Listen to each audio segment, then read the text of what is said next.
Hello friends, so today we will harvest ಹನಗನೆ ಸೊಪ್ಪು. ನೋಡಿ ಇಲ್ಲಿ ಎಷ್ಟೊಂದಾಗಿದೆ, ಇಷ್ಟೆಲ್ಲ ಇದೆ. ಸೊ ಇವತ್ತು ಹಾರ್ವೆಸ್ಟ್ ಮಾಡೋಣ. ಸೊ ಈ ಥರ ಆರಾಮ್ಸೆ ಕಟ್ ಮಾಡ್ಬೋದು, ಮತ್ತು ಸ್ಟೆಮ್ಮಿಂದ ಪ್ರಾಪಗೇಟ್ ಮಾಡ್ಬೋದು. ಇಲ್ಲಿ ನೋಡ್ಬೋದು ನೀವು, ಸಣ್ಣ ರೂಟ್ಸ್ ಥರ ಇದೆಯಲ್ಲ,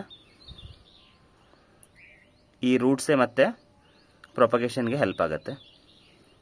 ಈ ಥರ ಬಂದ ಕಲಕ ನೀರಿನಲ್ಲಿ ಇಟ್ಬಿಟ್ರೆ ತುಂಬ ಚೆನ್ನಾಗಿ ರೂಟ್ಸ್ ಬರ್ತವೆ. ಆಮೇಲೆ you can put into the pot R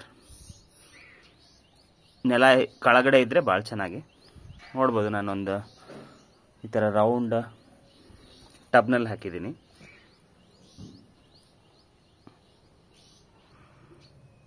so ಒಂದು ಪಾಟಿಂದ ಹಾರ್ವೆಸ್ಟ್ ಆಯಿತು. ನೋಡಿ ಇಲ್ಲಿ ಎಷ್ಟೊಂದು ಬಂದಿದೆ, ಒಂದೇ ಬಾಸ್ಕೆಟ್ ಇದೆ.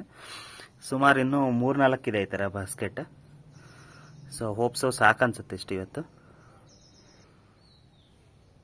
ನೆಕ್ಸ್ಟ್ ಗುಳಿ ಪಲ್ಯ ಹಾರ್ವೆಸ್ಟ್ ಮಾಡೋಣ.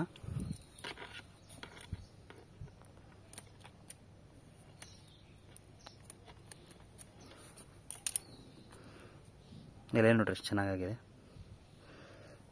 ಚಲೋ ಮಳೆ ಬರ್ತಾ ಇದೆ, ಫ್ರೆಶ್ ಇದೆ.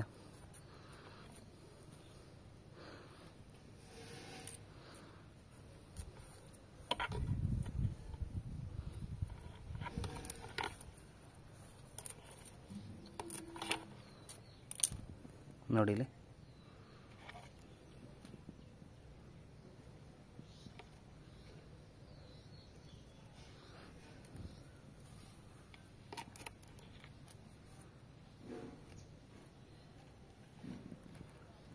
ಈ ಕಡೆ ಕುಂಬಳಕಾಯಿ ಗಿಡ ಬರ್ತಾ ಇದೆ, ಬೀಜ ಹಾಕಿದ್ದೆ.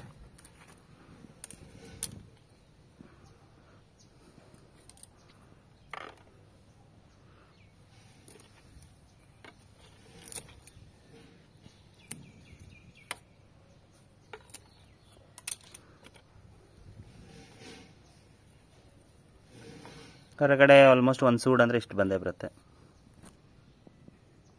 ಫ್ರೆಶ್ ಯಾವಾಗ ಬೇಕಾದ್ರೆ ಅವಾಗ ಕಟ್ ಮಾಡ್ಕೋಬೋದು, ಯೂಸ್ ಮಾಡೋದು. ಸೊ ಇವತ್ತಿಗೆ 2 ಹಾರ್ವೆಸ್ಟ್ ಸಾಕು. Meet you in the next video. Bye.